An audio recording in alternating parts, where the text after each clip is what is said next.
আমি এখন semester 4 core course 10 linear algebra 1 এর ফার্স্ট লেকচার ডেলিভারি করব, মানে ভেক্টর স্পেস শুরু করব। এখন ভেক্টর কথাটার সঙ্গে আমরা অনেক আগেই পরিচিত। ক্লাস 11 12 বা তার আগে থেকেই আমরা ভেক্টর নামটা শুনেছি। ফিজিক্সেও কাজে লাগে, আরো অন্যান্য জায়গাতেও কাজে লাগে। তো আমরা সব সময় ভেক্টর রাশি, স্কেলার রাশি, এই দুটো জিনিস আমরা দেখেছি। এবং ভেক্টর অ্যালজেব্রা পড়তে গিয়ে শুধু ভেক্টর নিয়ে কিন্তু ভেক্টর অ্যালজেব্রা পড়া যায়নি। যেমন এ একটা ভেক্টর, তো 2a এটাও ভেক্টর। এটা কি, এটা এ যে ডিরেকশনে আছে ওটা তাকে ম্যাগনিটিউডটাকে ডবল করে দিচ্ছে, ডিরেকশনটা একই থাকছে। তার মানে কি, এই দুইটা কিন্তু স্কেলার। তাহলে একটা স্কেলারকে ভেক্টর দিয়ে গুণ করে টোটালটা হচ্ছে ভেক্টর। তাহলে স্পেস সবসময় স্পেস, ভেক্টর স্পেস, যে কোনো স্পেস সবই হচ্ছে অ্যালজেব্রিক স্ট্রাকচার, সব সেট থেকে শুরু হয়। মানে সেটে কি থাকে, অনেকগুলো এলিমেন্ট থাকে। স্পেস মানে একটা জায়গা, সেই জায়গায় তো শুধু ফাঁকা জায়গা কি আর স্পেস হবে? সেখানে এলিমেন্ট থাকতে হবে, মানে সেটের ভিতরেই এলিমেন্ট থাকে। তাহলে শুধু সেট, সেখানে কিছু কালেকশন অফ এলিমেন্টস থাকবে যাদেরকে আমরা ভেক্টর বলবো। তাহলে এখানে ভেক্টর স্পেস হতে গেলে দু ধরনের সেট থাকবে। একটা সেটে এলিমেন্টগুলোকে আমরা ভেক্টর বলবো, আর একটা সেটের এলিমেন্টকে আমরা স্কেলার বলবো। আর একটা সেট থাকবে পাশাপাশি, তাকে আমরা স্কেলার বলবো। এখন স্কেলার ভেক্টরের গুণ করে আবার ভেক্টর হতে হবে, তার মানে এদের মধ্যে একটা ইন্টারেকশন থাকবে। আর ভেক্টর যেগুলো, এদের মধ্যেও নিজেদের মধ্যে কিছু অপারেশন থাকবে। তো এই নিজেদের মধ্যে যে অপারেশনটা, সেটাকে আমরা নোটেশন দেই প্লাস। এমনি প্লাস লিখে কেউ আবার ঘুরিয়ে দেয় গোল। এটা হচ্ছে ভেক্টর এডিশন। এটার সাহায্যে ভেক্টর স্পেস, আমরা ফিল্ড আমরা পড়েছি। ফিল্ডে দুটো অপারেশন থাকে স্কেলারের মধ্যে, নিজেদের মধ্যে অপারেশন দুটো নিজেরা থাকছে। আর একটা হচ্ছে স্কেলারের সঙ্গে ভেক্টরের একটা কম্পোজিশন থাকবে। মানে ভি ক্রস এ থেকে যাবে ভি, স্কেলার মাল্টিপ্লিকেশন, যেটাকে ডট বলি। তাহলে ডট দিলে আবার গুলিয়ে যাবে, কারণ ফিল্ডের ভিতরে একটা প্লাস ডট আছে, এটাও একটা প্লাস। তাই এই দুটোকে আলাদা করার জন্য এই গোল করে দেওয়া হয়, এটা করে দেওয়া হয়।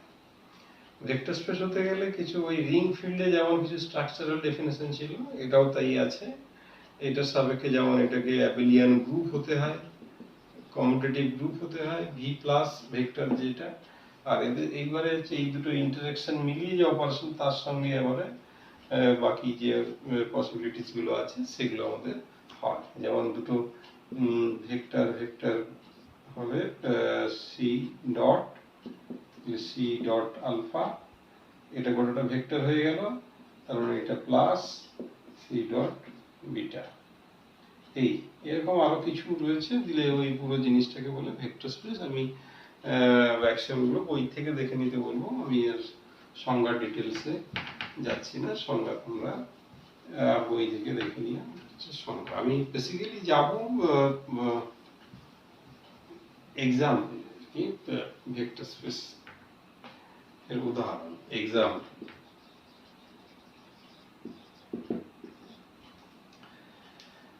এক্সাম্পল আমি ভেক্টর আর স্কোয়ারটাকে নিই।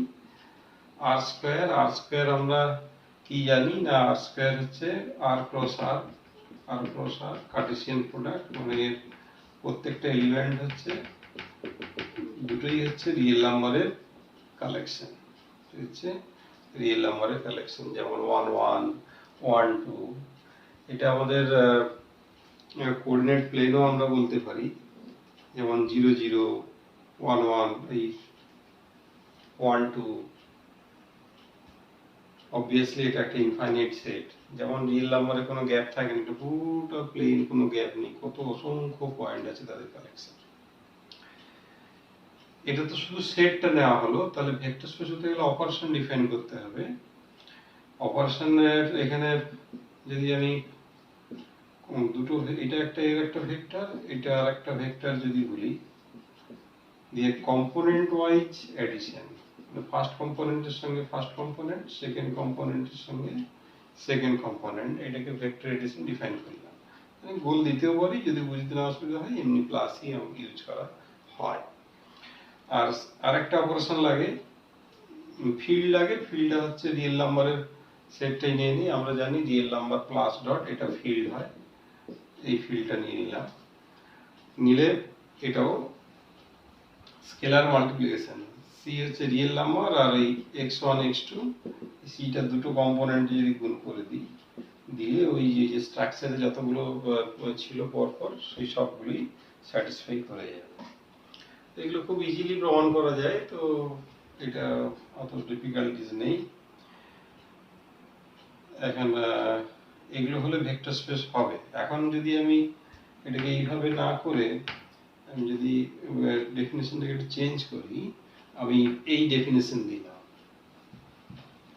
এটা হচ্ছে ভেক্টর অ্যাডিশন। স্কেলার মাল্টিপ্লিকেশনটাকে হয়তো একই রেখে দিলাম, যে cx1 cx2, তাহলে কিন্তু ভেক্টর স্পেস হবে না, মানে কোনো না কোনো একটা কন্ডিশন ভায়োলেট করে যাবে।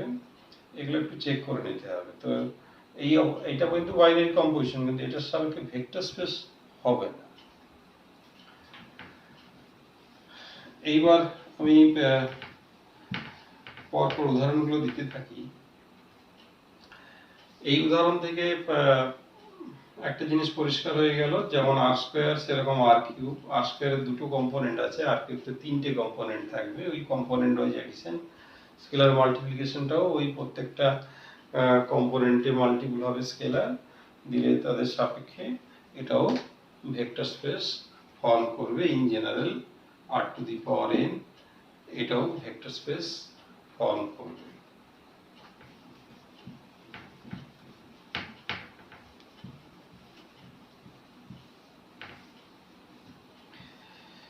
এইবারে এইটার সঙ্গে আমি যে P2R,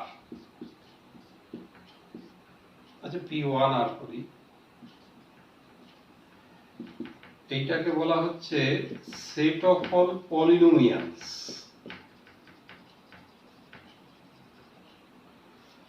ওয়ান মানে of degree less than or equal to 1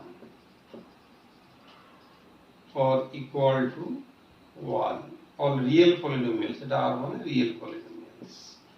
এই সেটটাকে এটা বলছে, কিন্তু সমস্ত পলিনোমিয়াল আছে। দিলে পলিনোমিয়াল আমরা জানি দুটো পলিনোমিয়ালকে যোগ করলে পলিনোমিয়াল হয়, তাকে একটা কনস্ট্যান্ট দিয়ে গুণ করলে পলিনোমিয়াল হয়। এই অপারেশনের সাপেক্ষে এটাও ভেক্টর স্পেস হয়ে যাবে রিয়েল ফিল্ডের সাপেক্ষে। এটাও ওই ইজি প্রমাণ, কিন্তু আমি এখানে এই যে দুটো উদাহরণ আর স্কোয়ার আর এইটা, এই দুটোর মধ্যে একটু সামঞ্জস্য আছে। অ্যাকচুয়ালি আমাদের পলিনোমিয়াল কিন্তু আইডেন্টিফাই হয় রিয়েল নাম্বার দ্বারা। কেন পলিনোমিয়াল যেটা থাকে 2 + 3x, আমি যদি এই দুটো রিয়েল নাম্বার 2 আর 3,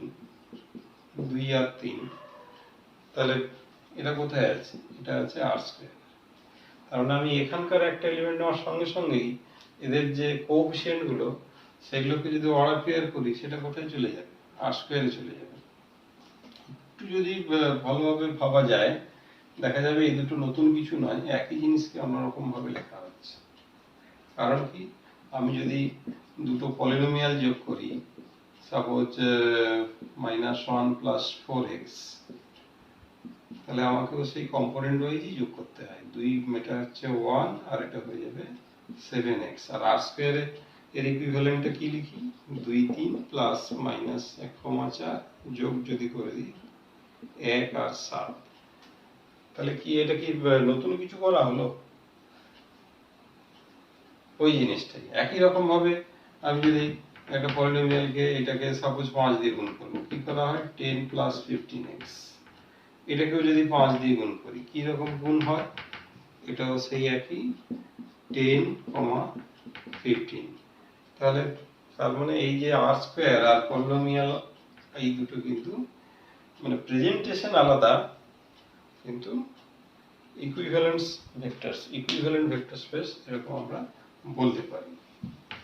তো যাই হোক, set of all polynomials degree less than equal to 1 এটা সাবস্পেস হবে, একই রকম হবে 2 3 n এইভাবে সব চলতে থাকবে। এইবারে আসি ম্যাট্রিক্স। আমরা সাপোজ m2 cross 3r, এই নোটেশনটার মানে কি, এটা হচ্ছে set of all 2 cross 3 real matrices over r। এইটা আবার এই যে r টু দি পাওয়ার 6 এই দুটো আবার একই। এবং আমরা ম্যাট্রিক্সের অ্যাডিশন আর হচ্ছে ম্যাট্রিক্সের যে স্কেলার মাল্টিপ্লিকেশন তার সাথে ভেক্টর স্পেস হয়ে যায়। এই দুটো একই কেন বলছি না, আমি সাপোজ দুটো ম্যাট্রিক্স 2 cross 3 ম্যাট্রিক্স আমি এরকম একটা নিলাম 1 5 3, তার সঙ্গে 2 4 6 না, এই যোগ করব। ম্যাট্রিক্সের যোগ কিরকম হয়, পজিশন অনুযায়ী যোগ হয়। 2 এর সঙ্গে 2 যোগ হবে, এই 3 এর সঙ্গে 4 যোগ হবে, 7 করেছি 8 যোগ হবে, 5 8 13 হয়ে যাবে, এটা 12। আর R6 এর ক্ষেত্রে আমি যদি করি, এটাকে আমাকে এরকম করতে হবে 2 3 4 1 5 3 প্লাস 2 4 6 7 8 9 দিয়ে যদি যোগ করি, 2 আর 2 মানে 4, 3 4 এ 7 10, এবারে 1 আর 7 এ 8, 5 আর 8 এ 13 12। এই তিনটে হচ্ছে এই তিনটে, আর এই তিনটে হচ্ছে এই নিচে, খালি প্রেজেন্টেশনে আলাদা। এটা একটা সারিতে আছে, এটা দুটো সারিতে আছে, তাহলে বাকি বেসিক তফাৎ কি আছে, বেসিক তফাৎ কিছুই নেই। বাকি তার মানে কি, কমান্ডগুলো করতে গেলে সবগুলোই একই রকম লাগবে দেখতে, খালি প্রেজেন্টেশনের তফাৎ। মানে ম্যাট্রিক্স আমরা কি করি, ম্যাট্রিক্সের রো কলাম মানে কি, আমাদের যখন ম্যাট্রিক্স রিপ্রেজেন্টেশনটা আমাদের কাছে অনেক ইজি হয় এই কারণে, ধরো 9টা এলিমেন্ট আছে, একটা হতে লাগলে আমার অনেকটা জায়গা লাগবে লম্বা লম্বা, কিন্তু আমি যদি 3x3 করে দিই আমার অনেকটা ছোট এরিয়ার মধ্যে কভার করা গেল। আমাদের এমনি যদি প্র্যাকটিক্যাল প্রবলেমও ভাবি, কোনো একটা দল করতে গেলে লম্বা করতে গেলে অনেক দূর চলে যাবে, কিন্তু যদি সারি সারি করা যায় একটা জায়গায় এসে থামানো যাবে। তাই জাস্ট প্রেজেন্টেশনের আলাদা, অনেক সময় এই প্রেজেন্টেশনের সুবিধা হয়, অনেক সময় ম্যাট্রিক্স প্রেজেন্টেশনের সুবিধা হয়, যখন যেখানে সুবিধা হয় আমরা সেইভাবে লিখব। অল আর সেম ভেক্টর স্পেসেস, ইকুইভ্যালেন্টলি একই। এইগুলো হচ্ছে ভেক্টর স্পেস। আজকে ভেক্টর স্পেসের অজস্র উদাহরণ আছে, আমি উদাহরণগুলি আজকে দিতে থাকি।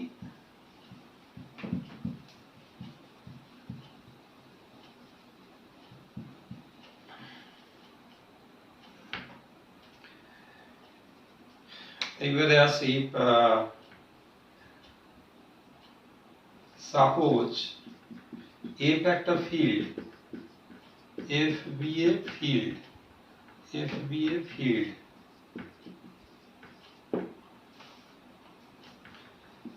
f to the power x, এটা হচ্ছে set of all functions from x to f, মানে x টা হচ্ছে ডোমেন আর এটা হচ্ছে গিয়ে ফিল্ড। তাহলে x থেকে f এ যত ফাংশন ডিফাইন করা যাবে সেই ফাংশন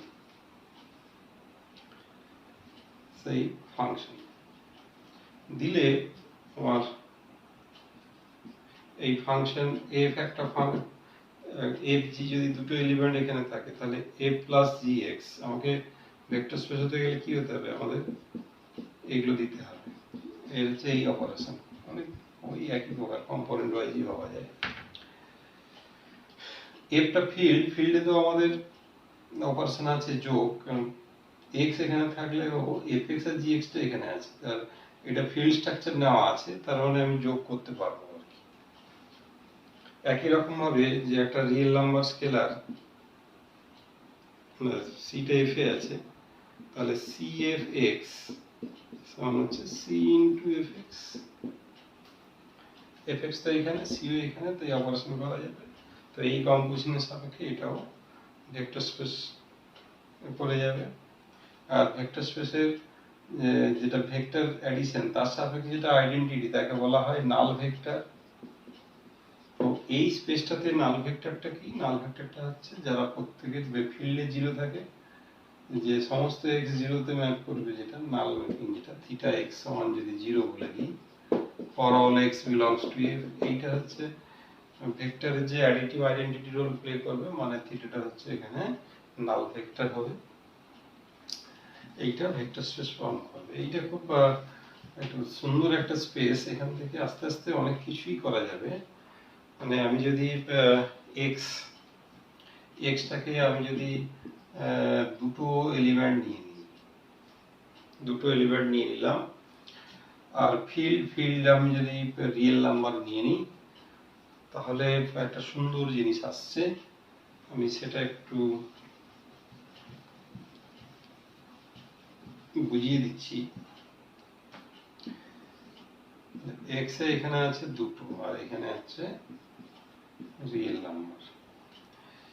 আর তাহলে যেটা r to the power x যেটা বললাম, r to the power x এ তাহলে r to the power x যে সেটটা, এখানে কি আছে? একটা ফাংশন আছে। তো লিখে শেষ করা যাবে না, কেন না আমরা সেই দুটো সেটের মধ্যে কটা ম্যাপিং ডিফাইন করা যায়, এটা ম্যাপিং চ্যাপ্টারে হয়েছিল। এটা হয়েছিল যে কোডোমেন সেটের এলিমেন্ট তার পাওয়ারে ডোমেন সেটের এলিমেন্ট। এখানে তো নাম্বার অফ এলিমেন্টস ইন আর তো ইনফিনিটি, তার মানে এই সেটটা ইনফাইনাইট সেট। এখানে ইনফাইনাইট সংখ্যক ফাংশন আছে। মানে ডোমেন বা কোডোমেন কোনো একটা যদি ইনফাইনাইট হয়ে যায়, তাহলে নাম্বার অফ ফাংশনস হয়ে যাবে ইনফিনিটি। তারপরে এখানে আর তো আবার আনকাউন্টেবল, শুধু ইনফিনিটি নয়, আনকাউন্টেবল। আনকাউন্টেবল হওয়া মানে কি? আনকাউন্টেবল হওয়া মানে এই যেটা লিখেছি এরকম লেখা যায় না। কাউন্টেবল হলে আমি পরপর লিখতে পারি, মানে আমি কয়েকটা এলিমেন্ট লিখেছি আর কি। এলিমেন্টগুলোর প্যাটার্ন কিরকম সেইটা একটু বুঝতে হবে। আমি যদি এই ফাংশনটার কথা ভাবি, এই f1 একটা ফাংশন, তার মানে 1 একটা জায়গায় ম্যাপ করবে, 2 একটা জায়গায় ম্যাপ করবে। সাপোজ এটা 1.1, এটা 1.3, তাহলে এই এক একটা ফাংশন মানে আমার কটা রিয়েল নাম্বার লাগছে ফাংশনটা ডিফাইন করতে গেলে? দুটো রিয়েল নাম্বার লাগছে। প্রত্যেকটা ফাংশন মানেই কিন্তু দুটো রিয়েল নাম্বার। একটু ভালো করে চিন্তা করলে দেখা যাবে এইটাই হচ্ছে আইসোমরফিক টু আর স্কয়ার। কেন না আর স্কয়ারে কি হয়? আর স্কয়ারে এক একটা এলিমেন্ট লিখতে গেলে আমাকে কটা রিয়েল নাম্বার লিখতে হবে? দুটো রিয়েল নাম্বার লিখতে হবে। এখানেও এক একটা ফাংশন আমাকে লিখতে গেলে দুটো রিয়েল নাম্বার লিখতে হবে, কারণ দুটো বিন্দুর জন্য দুটো এলিমেন্ট দুটো জায়গায় ম্যাপ করবে। একই জায়গায়ও ম্যাপ করতে পারে, একই জায়গায় ম্যাপ করলে অসুবিধা নেই, দুটোই 1.1 এ ম্যাপ করলো, তখন 1.1 1.1 এইভাবে এলিমেন্ট লিখবো আমরা। তো এইগুলো হয়, একই কম্পোনেন্টও হয়। তার মানে দুটো রিয়েল নাম্বার যদি দিয়ে দিই অর্ডার পেয়ারে, তাহলেই এক একটা ফাংশন হয়ে যাচ্ছে। তার মানে এটা আর কিছুই নয়, এই সেটটাই হচ্ছে আর স্কয়ার। তো একই রকম ভাবে এটা যদি 3 করে দিই, তখন এই সেটটা হয়ে যাবে আর কিউব। ইন জেনারেল n করলে r to the power n, আর যদি আরো বাড়িয়ে দিই n যদি করে দিই, n মানে কি দাঁড়িয়ে গেল? Natural number. এক্সটাকে যখন করে দিলাম natural number r to the power n, মানে ন্যাচারাল নাম্বার থেকে r এ ম্যাপিং। তাহলে এটা কি দাঁড়ালো? এইটাই দাঁড়ালো set of all real sequences. তাহলে set of all real sequences এটাও কিন্তু ভেক্টর স্পেস ফর্ম করে। Set of all real sequences. এবার আমরা যদি সিকোয়েন্সে চলে যাই, সিকোয়েন্সের ক্ষেত্রে কি হয়? xn একটা সিকোয়েন্স, yn একটা সিকোয়েন্স। মনে করে দেখি যে xn প্লাস yn সেটাও কি হতো? একটা সিকোয়েন্স হতো। cxn কি হতো? সেটাও একটা সিকোয়েন্স হতো। এটাই হচ্ছে ভেক্টর অ্যাডিশন, এটা হচ্ছে স্কেলার মাল্টিপ্লিকেশন। যা যা হওয়ার ভেরি সিম্পল, স্যাটিসফাই করবে। আর যদি আর এই সিকোয়েন্সটা যার প্রত্যেকটা এলিমেন্ট জিরো, এটা নাল ভেক্টরের রোল প্লে করবে। এর সঙ্গে অন্য যে কোনো সিকোয়েন্স যদি আমরা করি, নাল ভেক্টরের রোলটা এটাই প্লে করছে। তো সেট অফ অল সিকোয়েন্সেস এটাও ভেক্টর স্পেস ফর্ম করবে। আর সেট অফ অল পলিনোমিয়ালস, কোনো ডিগ্রি বাউন্ড নেই, সমস্ত ডিগ্রি, সেটাও ভেক্টর স্পেস হবে। কেন, দুটো পলিনোমিয়াল যোগ করলে পলিনোমিয়াল হয়, যে কোনো স্কেলার দিয়ে গুণ করলে পলিনোমিয়াল হয়, এবং তাদের প্রপার্টিগুলো সহজে স্যাটিসফাই করে। এবারে f two the power x যেটা বলেছিলাম, x, এবারে x কে যদি আমি ক্লোজড ইন্টারভ্যাল ab করি, তাহলে কি দাঁড়াচ্ছে, ab থেকে f এ যত ফাংশন ডিফাইন করা যাবে সেই যে স্পেসটা, সেটাও ভেক্টর স্পেস হবে, সেটাও ভেক্টর স্পেস হবে। তাহলে এগুলো হচ্ছে ভেক্টর স্পেস হবে। তো আমরা কি শিখলাম, আরো যে ইন জেনারেল স্কেচ করে দিই, f two the power n is a vector space over n। এটা হচ্ছে গিয়ে ফিল্ড। এবারে আমরা কত ফিল্ড জানি, অনেক ফিল্ড শিখেছি। Rational number plus dot field হয়, real number plus dot field হয়, complex number plus dot field হয়, প্লাস হচ্ছে ওই a plus b root 2, ab belongs to q, এটা বোধহয় ফিল্ড হয়। তাহলে এখানে তো আবার অসংখ্য হবে, রুট 3, রুট 5, অসংখ্য ফিল্ড আছে। তাহলে